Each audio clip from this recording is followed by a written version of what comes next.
Hello everyone.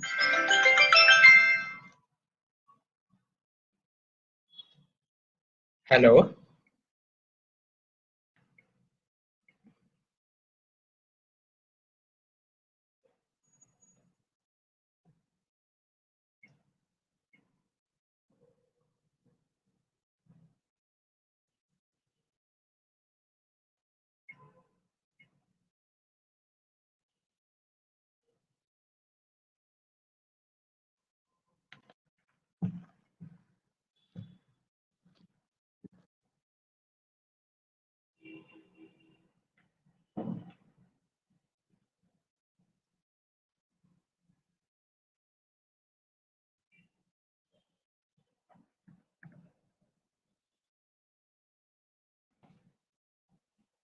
If I am audible to you, just put a message in this chat, no?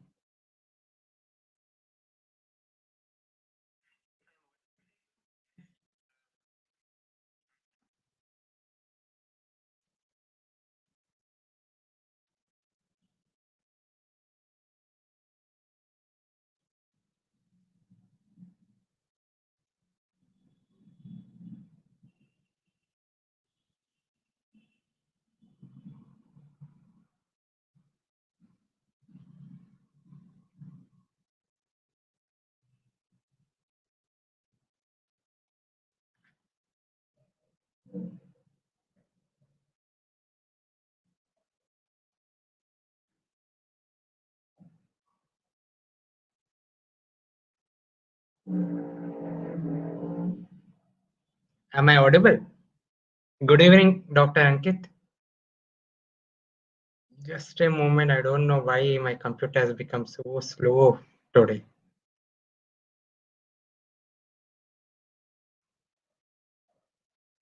I'll wait for 2 more minutes. Probably a few more people may join.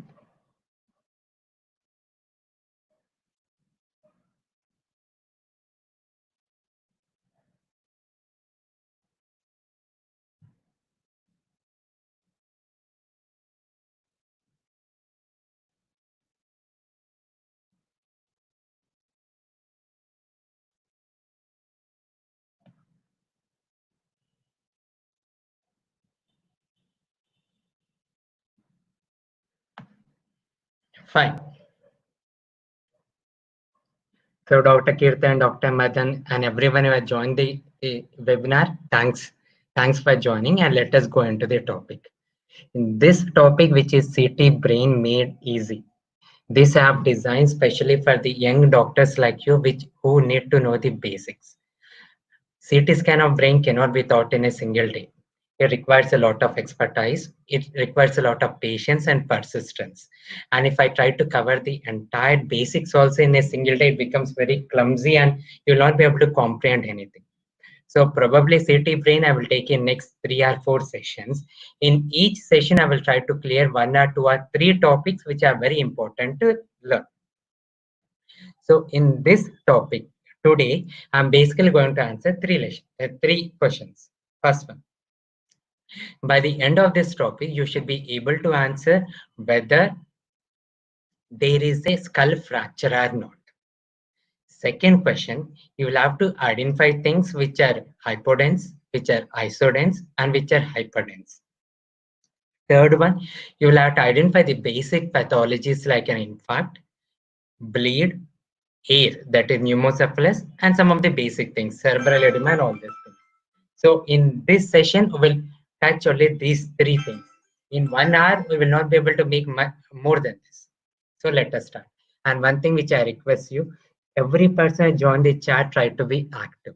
You cannot learn anything without trying to answer. So after every question, that believe me, more than what I'm trying to explain you, you will have lot more to you'll have number of things to answer by yourself. As you keep answering, the things will become easier and easier for you, and you will have the confidence and also understand and will give me feedback whether what I'm trying to tell you has entered into your brain or not. Okay, fine. So I'm Dr. Kalyan. I'm head of Department of Neurosurgery, Medical Hospitals, Hyderabad. So whenever you see a CT brain, first thing which you need to realize is, first thing which you have to answer is which one is right side, which one is the left side. So the important point is the thing which is present on your right is left on the scan. So the thing which is present on the left is right for the scan. This orientation is reverse in 90% of the cases. So in this scan, so which one is the left one? This is the left one and this is the right one. So by this is the convention followed in number of centers, but some centers reverse it. They put left on this side, right on that side. So in every scan, you'll identify the labeling. Either they put the word right and left, or they put the letter R and L, or they put the letters R and L. So you'll have to identify whether you are thinking of right side or the left side. Okay, this is the most important one. So as soon as you see the scan, you'll have to identify which orientation they are following. Look for the letters, say the right and the left. If they are not written, look for individual letters. They either write R and L, or they mention only one side, R on one side and leave the left one. If nothing is written, then take for granted that your right is left of the patient and your left is right of the patient. Am I clear? It's reverse. So the first point is orientation. Next one. Whenever you get a scan, there are two types of windows given in this scan. One is known as the bone window, and the other one is known as the brain window. So what is the difference between bone window and the brain window? Fine. So can you identify both these are CT brains, but there's a difference. In this one, the entire brain is seen just as a gray material.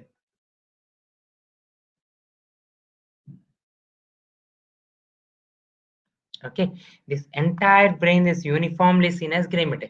You can't identify the structures of the brain. This window is highlighted, taken specifically to look for the bone. In this particular window, the bone is very clearly seen. So this is known as the bone window.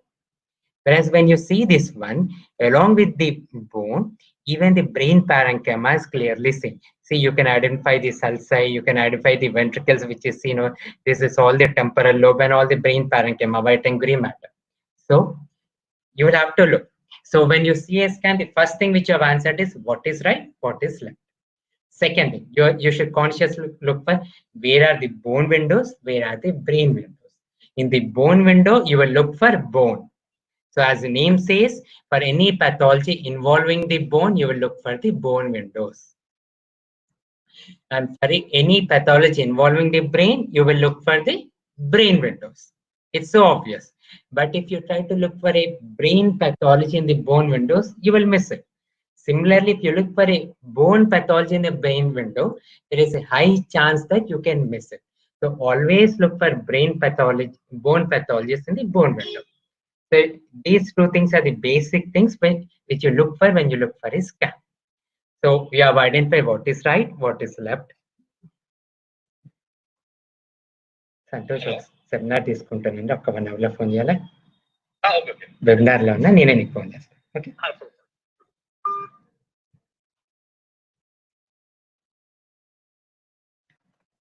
Fine so next important one.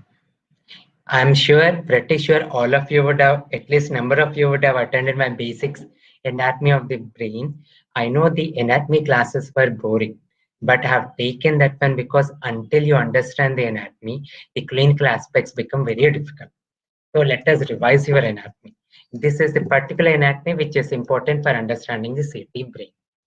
So for every question, I will give you 15 seconds for you to answer.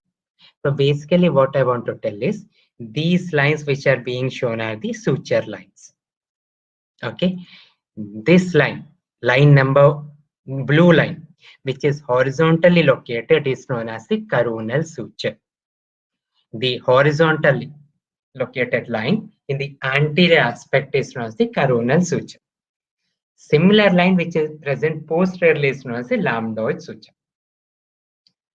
Okay, the line which is vertically present, and which this is the view of the skull from the top. You are seeing the skull from the top. Okay, and this line which divides the skull into right and left top is known as the sagittal suture. So along the sagittal plane, we have the sagittal suture. Along the coronal plane, anteriorly we have the coronal suture. Posteriorly we have the lambdoid suture. And on either side, in the just above the ear, we have the squamosal suture.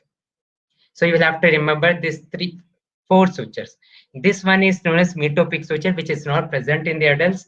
It's present between the frontal lobes, so it's not very important. So I'm not going into it. So just identify these four sutures. So this is the coronal suture. This is the sagittal suture. This is the lambdoid suture, and this one is the squamosal suture. So what does the coronal suture do? It separates the frontal bone from the parietal bone. What does the sagittal suture do? It separates both the parietal bones. And what does the lambdoid suture do? It separates the parietal bone from the occipital bone. And what does the squamosal suture do? It separates the parietal bone from the temporal bone. I'm going to ask you again, so try to understand this one. If you have any doubts, you can ask me. I will stop over here. So this is the lateral view of this skull. So this midline suture, which I have not shown on here, was the sagittal suture, which divides into right and left arms. So this one is in coronal plane.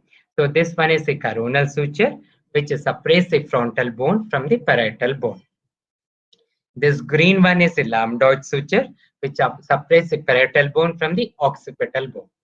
And this suture, the red one, is the squamosal suture, which separates the parietal bone from the temporal bone. This forms the basic of you understanding the CT of the brain.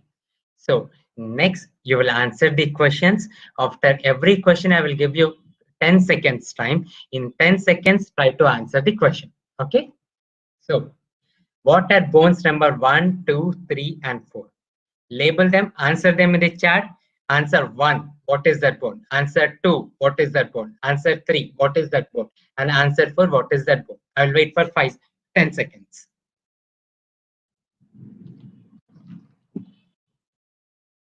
Yeah, answer 1, 2, 3, 4. All the 4. I will wait for you.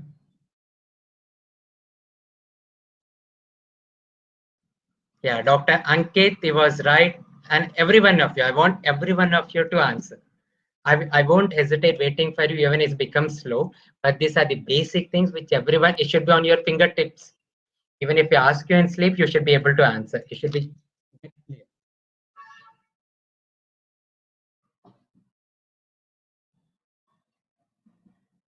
I'll wait for 2 more seconds, 5 more seconds.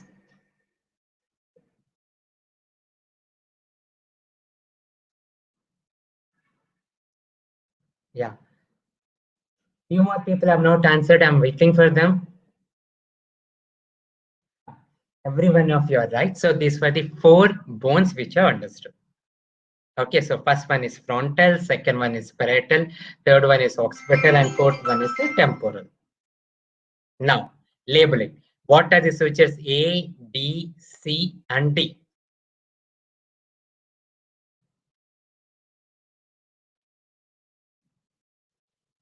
Now label the sutures. Label A, B, C, and D.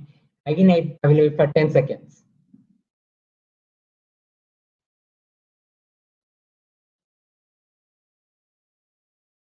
And let me see who is going to answer it first now.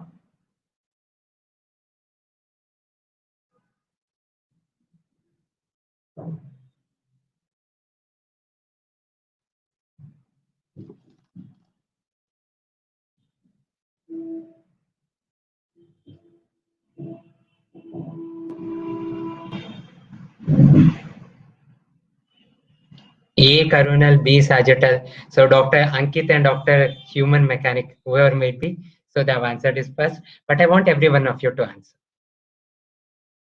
These are really basics, but these are very important for you to learn this scan. So I won't mind waiting for every one of you to answer. I want the 100% of you to answer it right.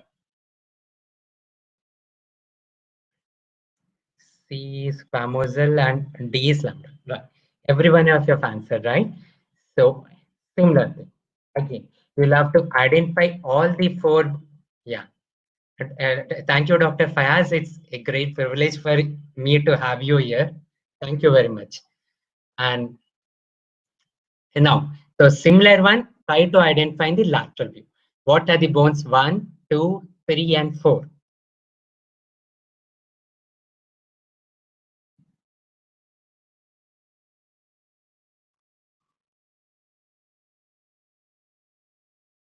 Yeah, Dr. Ashish has answered it right. Temporal bone, 4 is temporal, right? I'm waiting for others to answer. Try to be as quick as possible because the real clinical things are later on. If we spend a lot of time in learning the anatomy, you will not enjoy it actually. Yeah, 5 is zygomatic, right? Next one. Now, label the sutures. A, B, and C. There are only 3 things to label. So I think you will be able to label it fast.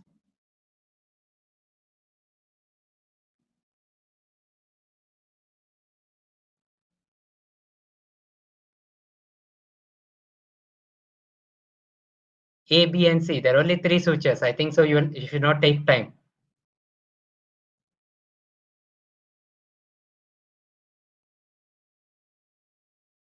Frontal, parietal, and occipital. No, Dr. Fayaz, I'm asking you to label the sutures. Coronal, squamosal, and lambdoid. Right.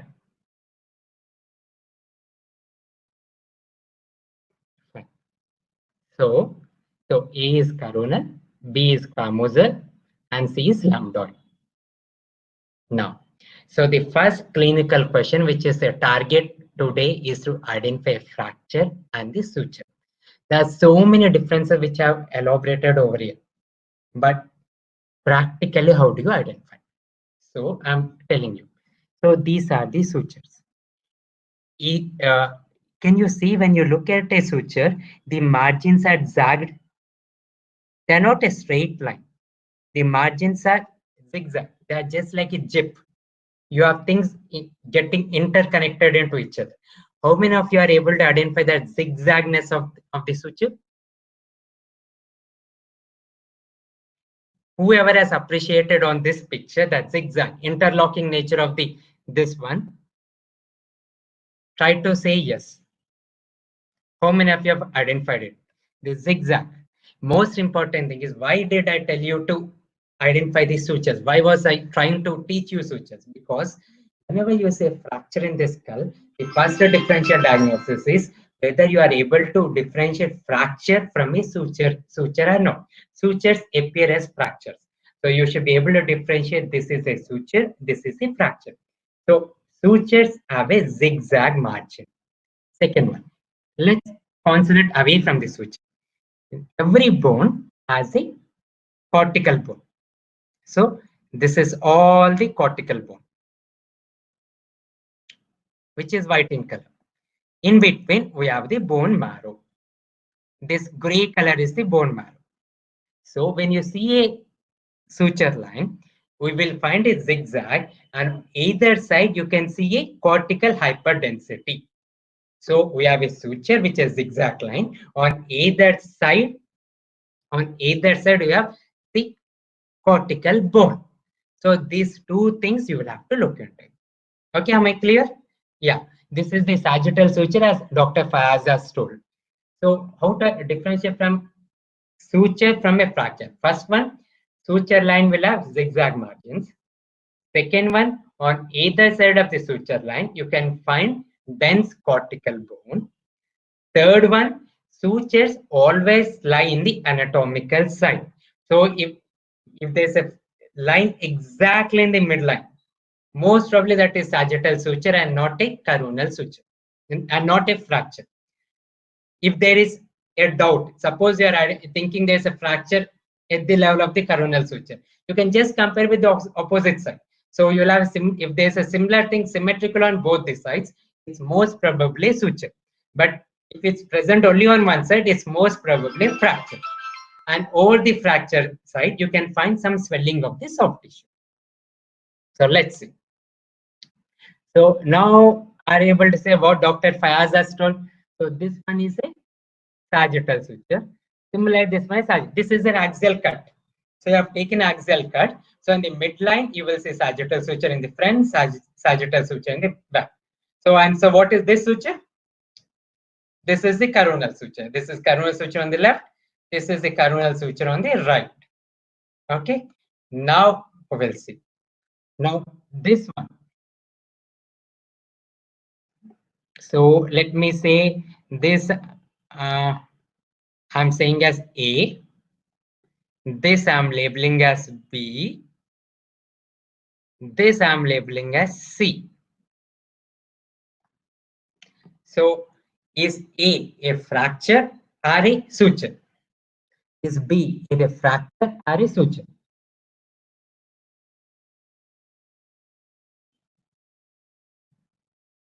A and B. Do you find the zigzag margins? So A and B are sutures or fractures? I want you to answer.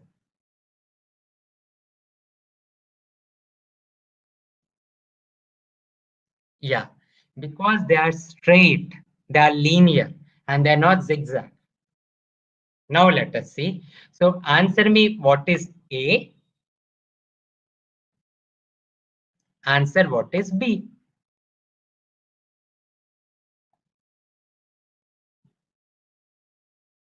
Yeah. As everyone says, A and B in the previous thing were fractures. So try to answer what are A and B and this one. So let me change the label. I will make it C.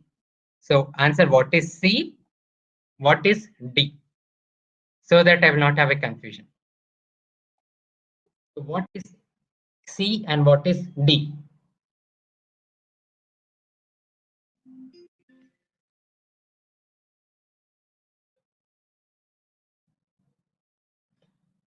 I'm waiting for your answers. What is C and what is D?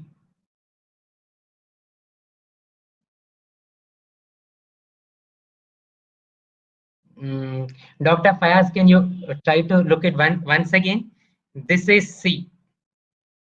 Okay, this is D. So C is a fracture and D is a suture. Fine. Dr. Faz, C is a suture. Dr. Faz, can you try to revise? C is a suture. No. See, when you look at D, can you see the zigzag ends? It is not a straight line. There actually a zigzag thing is very clearly seen. Whereas when you look for C, C is a straight line. You don't have any zigzag ends. And D, when you look at D over here, you can find similar thing on the opposite side. So if there is something symmetric on both the sides, it's most probably a suture line. So C is a fracture and D is a suture line. Am I clear? So if it's symmetrically present on either side and it's a zigzag, it's most probably suture line. Yeah, fine. So now everyone is sure. So am I clear? So this was a fracture, this one was a suture line. And now can you say what is a marked arrow? What is a blue arrow? This is 3D reconstruction of this skull. Whenever the CT scan technician finds the fracture, he usually tries to give a 3D picture. Yeah. So what is the blue one and what is the red one? So what is the blue line? What is the red line?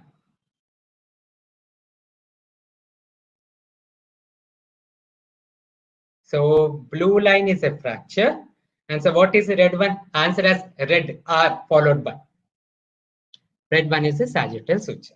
Fine. So probably now, so I will label it as E and F. So that what is E and what is F?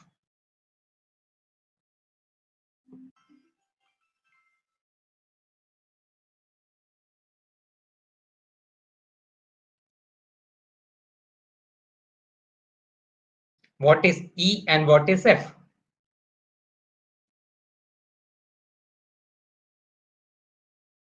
I'm trying to give you more and more examples so that it becomes easier for you to identify more and more in your real life. So what is E and what is F? I'm waiting for your answers.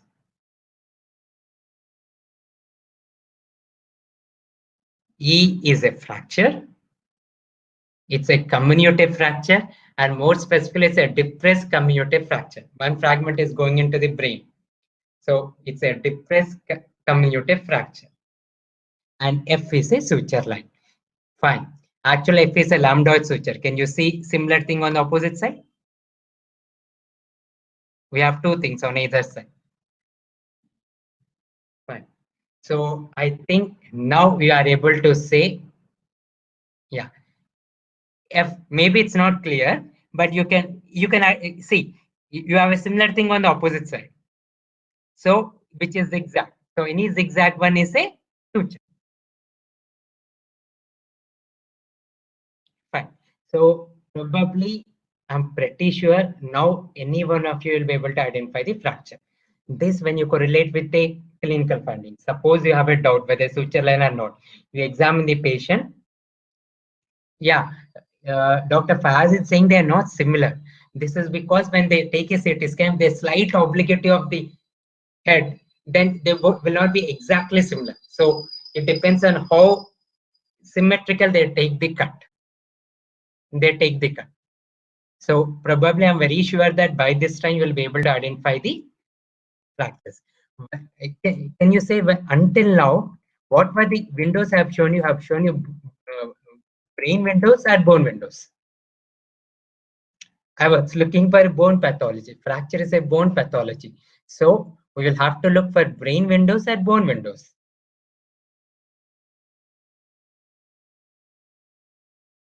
All these windows were brain windows and bone windows. They're all bone windows. You cannot identify the brain over here. Brain appears very grayish thing. You can't identify anything. So when I was looking for fractures, I was looking in the bone windows. Now let's go to the brain windows. Normal structures in the brain, I will explain you step by step. If I try to show you the entire normal structures of the brain in the CT scan, again you will get bored and you will not be able to remember anything. So I'm going step by step. So second step is what do you mean by hyperdense? What do I mean by isodense, and what do I mean by hypodense? So anything which is easily seen on an X-ray or the CT scan is hyperdense. By means hyperdense, anything which is hyperdense on a CT scan appears white. The same applies for X-ray also. So what is the color of a bone in an X-ray? Suppose I take an X-ray pelvis or X-ray lumbosacral spine. What is the color of the bone? Is it white or black?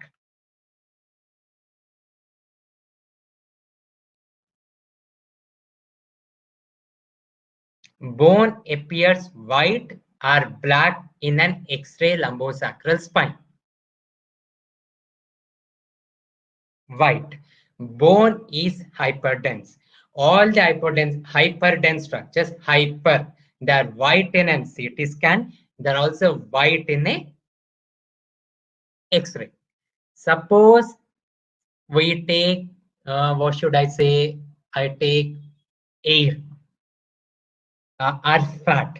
Air or fat. Does it appear white or black in an X-ray?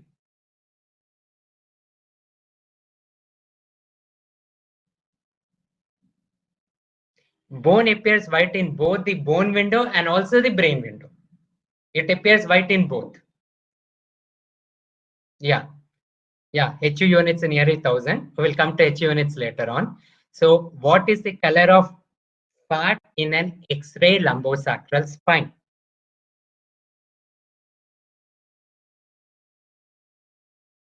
So, Dr. Ashwini said black. Anyone else? What is the color of fat in an X-ray lumbosacral spine? Black. So, fat is hypodense and hypodense structures are black. Right. So the same thing applies for the CT scan. All the hyperdense structures are white in CT scan and also in the X-ray. Hypodense structures are black in the CT scan and the X-ray. So when I look at the scan, this is bone. So this structure is bone, bone of the skull. So bone appears white. What is this structure in the center? Can anyone guess? What is the structure which I have shown with an arrow? The red arrow which I have pointed out.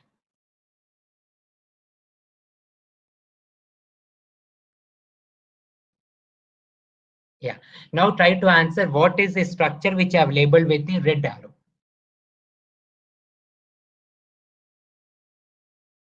They are the ventricles. So ventricles contain CSF, which is water kind structure. So the ventricles appear black in color. So the ventricles are hypodense. Am I clear? So bone is hyperdense, appears white in color. Ventricles contain CSF, which is hypodense, and so it is black in color. And what is isodense? Brain is said to be isodense. I say isodense to white matter, isodense to gray matter. So this gray structure is known as isodensity. So gray matter, the brain which appears gray is said to be isodense. So now you are able to identify what do I mean by hyperdensity, what I mean by isodense. Isodense is gray color, which is similar in intensity to either white matter or gray matter. Again, when we go more, the gray matter is slightly hypodense to white matter. Then we make it very clear whether it's isodense to gray matter or isodense to white matter. Basically, you can, for the basic, for a beginner, for starting, because this is basics of brain. So here you remember that anything which is similar in color to brain is isodense. So this gray matter which is similar to brain is isodense. So this all structures, brain which I'm showing here, is the isodense one. So isodense is gray in color. You can see over here, and that is similar to brain. Anything which is whiter than brain is hyperdense. Anything which is darker than brain is the hypodense. Now, what causes hyperdensity? So whenever you see something in the brain which is hyperdense, you should ask yourself, why is this hyperdense? Anything which is hyperdense in the brain can be because of only two things, either because of calcium or iron. So now tell me, what structure in the brain contains calcium? What structure in the entire your skull and brain contains calcium?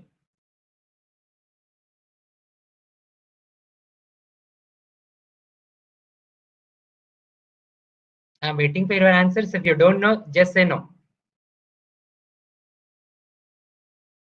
Skull, obviously, bone. So calcium is present in bone. So the bone appears hyperdense. Yeah. Pineal gland is hyperdense when it contains calcification. Choroid plexus is hyperdense when it contains calcification. So whenever there is a calcification, they become hyperdense. If there is no calcification, they will not be hyperdense. So it's not choroid plexus basically which is hyperdense, which is the calcium within the choroid plexus which makes it hyperdense. So what contains iron? What contains iron?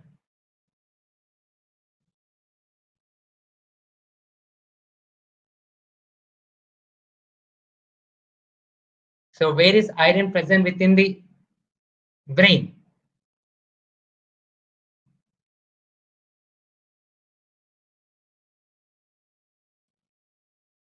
Blood. So iron is present in blood. So blood appears hyperdense. And tumors. Some tumors are hyperdense because they either contain calcium or iron or more number of cells. We call them hypercellular. When the cells are jammed back, tightly packed into a tumor, it may appear hyperdense.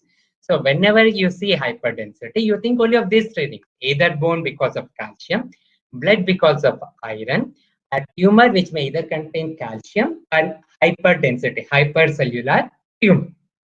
Similarly, so what causes hypodensity? Hypodense structure, it may contain water. So what contains water? Water is present in the form of cerebral edema or CSF. So either edema or CSF will cause hypodensity. Hypodensity may be because of air. So when there is air in the brain, we call the pneumocephalus. So again, pneumocephalus is hypodense. Third one, decrease in blood flow. Blood contains iron. When there is a decrease in iron blood flow, that causes an infarct. We call that an ischemic infarct. So again, the infarct is hypodense. Fourth one is fat. In fat embolism. But fat seeing in the CT brain is very rare. So forget fat. You forget fat. So you'll have to remember only these three things: water, air, and an infarct. So am I clear what causes hypodensity? Yeah.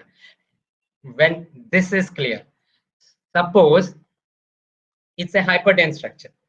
How do you differentiate whether it's calcium or iron, whether it's bone or blood? Both are hyperdense. So when you have such kind of doubt, there is a thing which is a Hounsfield units, HUU units. This can be seen in the CT scan when someone measures it. So you can see bone or calcification as, yeah, what Sandesh has said is also right. When infarct is there surrounded by edema, even it appears hypodense. Both are hypodense only. I will tell you how to differentiate from them. I was trying to make it easy, how to remember that infarct is hypodense. But in my next pictures, where you have to differentiate edema from the infarct will come there. So if there is something hyperdense, now we'll have to differentiate whether it's blood or calcification. You see, bone or calcification has Hounsfield of 1000, so it is very, very hyperdense. Whereas blood will have Hounsfield units less than 100.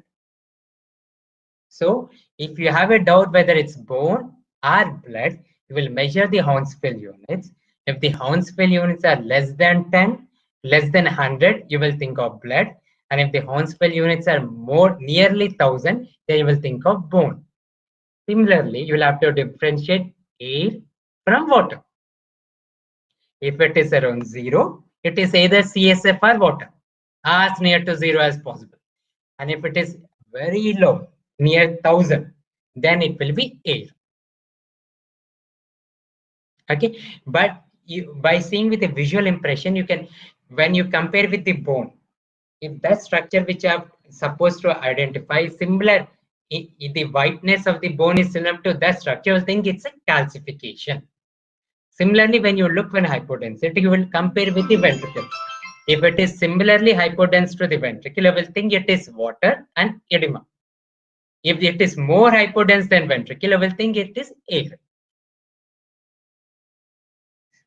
So, label A. Label the structure. So this is hypodensity, and this hypodensity is because of, you have already labeled. It is a ventricle which is containing the CSF. Now label the structure.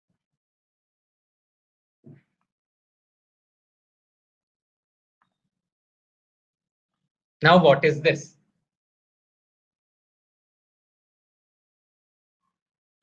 I will help you. I will change my highlighter ink color. First tell me what is the blue one. What I have pointed out with the blue one. And this blue one, is it hypodense or hyperdense? Blue one is hypodense. And what is the blue one? You can easily identify it. As Dr. Ashwini has said, it is hypodense. And what is that hypodense structure? I request all of you to be quick enough, because this YouTube has inherent latency of 5 seconds. So if you answer it slowly, by the time all of you answer, it will take at least 10 to 15 or 20 seconds, and it appears boring. This is the main clinical portion, and I want you to be as quick as possible and as interested as possible. Now, this red structure is more hyperdense than the ventricle or less hyperdense. So the red one is more hyperdense or less hyperdense.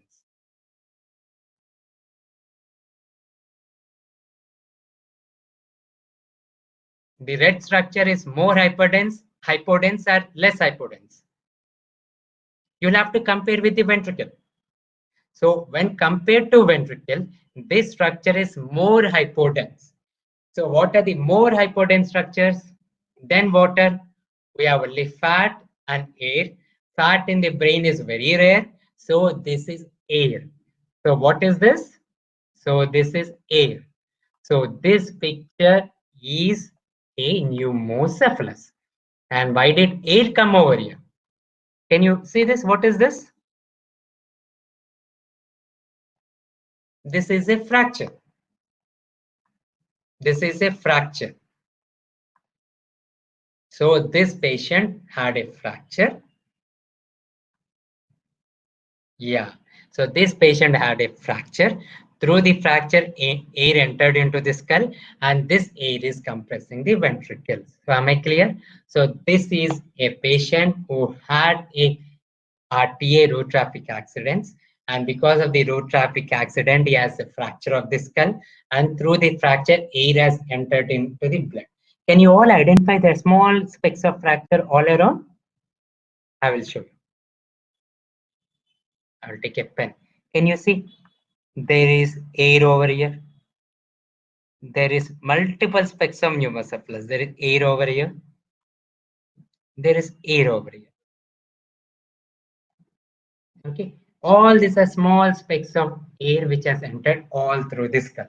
And because this air is compressing the brain, this is an emergency. We have to immediately remove the air as soon as possible. Fine. So you have identified pneumocephalus. Now see, you will identify this. So the answer was pneumocephalus.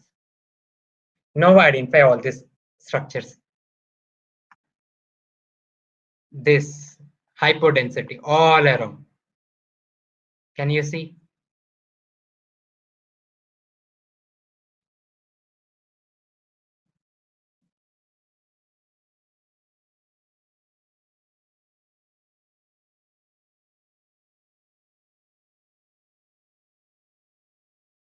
All this is hypodense.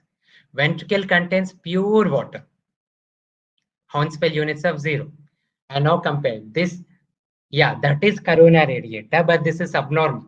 See, there are so many things of areas of hypodensity.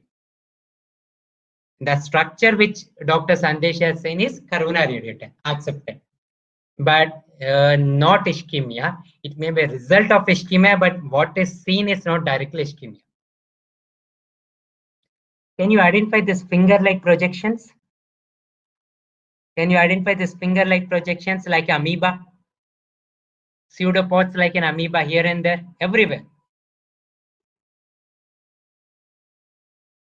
This hypodensity is because of edema. This is water mixed with brain. That is why it is hypodense, but less hypodense compared to ventricle. When you compare the ventricles, ventricles are more hypodense. Ventricles are more hypodense because that is pure water, where this is brain mixed with water. So this will be less hypodense compared to the ventricle. Whereas pneumocephalus is more hypodense compared to the ventricle. And now we have to differentiate whether it's an infarct or a edema. Edema is characteristically has this finger-like projections. These finger-like projections which I'm showing you. These finger-like projections are characteristic of cerebral edema. Even here also you can see. So this is an edema, widespread cerebral edema. Cause I don't know. In this cuts, we can't identify the cause. It may be a result of ischemia, it may be a result of head injury, it may be a result of widespread brain tumor, anything. But that you can find in the next, either in MRI or CT contrast or whatever may be. In this picture, what I can say is there widespread cerebral edema, because that is hypodense and that has a characteristic pseudopod, finger-like projections. So this is cerebral edema.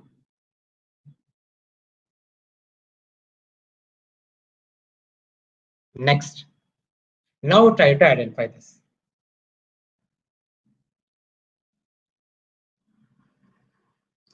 Does this have finger-like projections? Yes or no?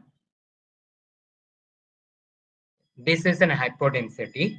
Is this having finger-like projection? No, this doesn't have any finger-like projection. This is well-defined wedge-shaped area. This is something like a wedge. Well-defined wedge-shaped areas which are hypodense without finger-like projection. So can anyone answer what is this? No finger-like projection. So there is no edema in this. This is an infarct. Right. What Dr. Ankita has told is the right one. So this is an infarct. So now can you differentiate infarct from the edema? So edema has finger-like projections, whereas infarct doesn't have any finger-like projections.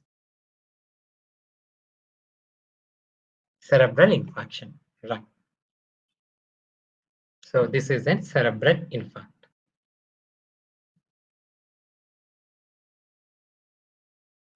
Now, what is this white structure?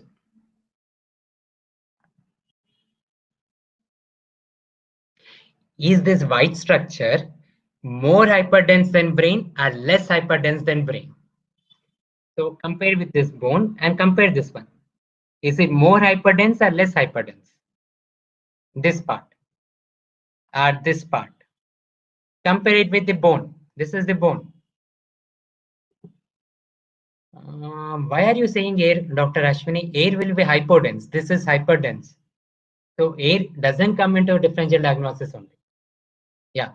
Is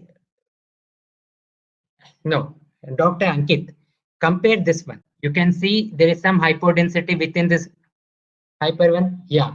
So this one is hyperdense, but less hyperdense than the bone. So this is not calcium. So what should be this one?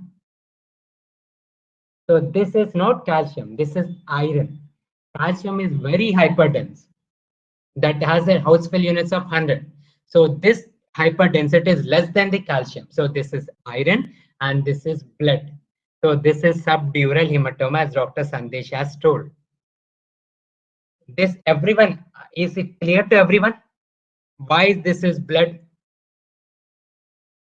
Dr. Madan, it can't be infarct because it is hyperdense.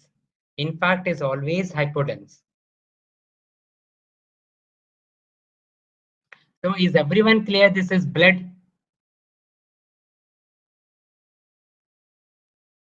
If anyone has any doubts, let me know.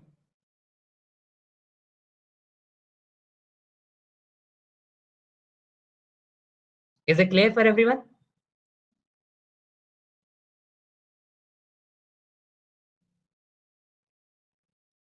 Fine. Again, so this is acute subdural bleed. So what is this? Again, try to compare with the bone. It is more hyperdense bone than the bone or less hyperdense.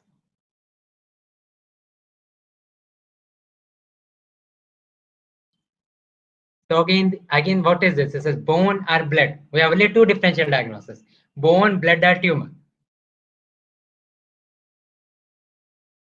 Hematoma, and Dr. Ankita said this is extradural hematoma. How to differentiate subdural hematoma, extradural hematoma, I will take the class in next one. Chronic subdural hematoma is gray or black depending on the age. If it is Around 3 weeks of age, 2 to 3 weeks of age, it is green color. More than 3 weeks, between 3 weeks to 3 months, it is green color. More than 3 months, it will become black in color. So what is this finally?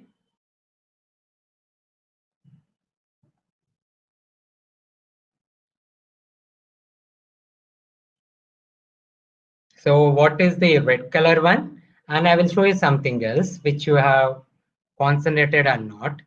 Around the blood, there is some hypodensity, blue one. So tell me what is red one, what is blue one?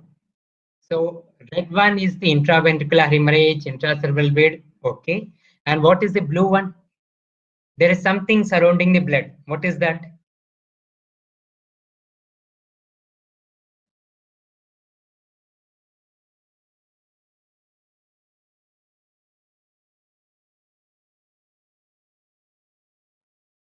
There is something surrounding blood. What is it?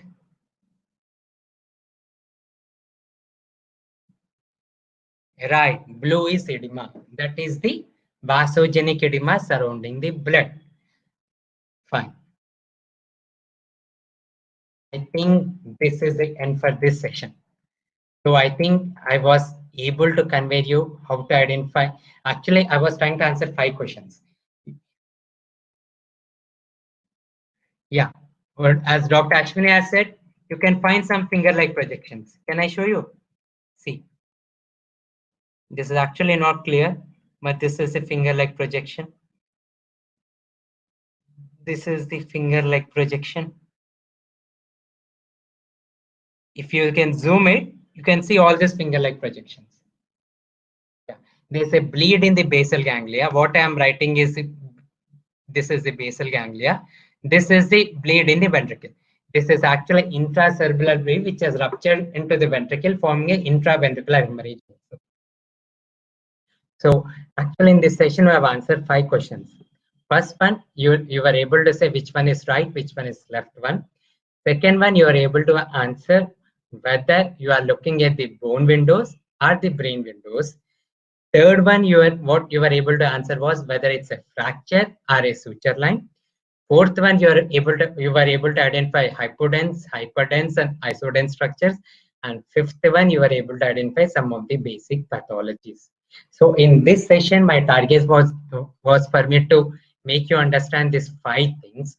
Once you understood these 5 things, in my next session, I will go higher up. We'll make it more complicated. We will try to identify some normal structures in the brain. We will try to identify some pathologies of the brain. And any doubts in this answering these 5 questions? And I know that the because of this lockdown, number of webinars have become excessively more. So so we are taking this only twice in a month. That is alternate Friday where I'm taking it. So next Friday will not have a session. The next alternate Friday will have a session. And any doubts?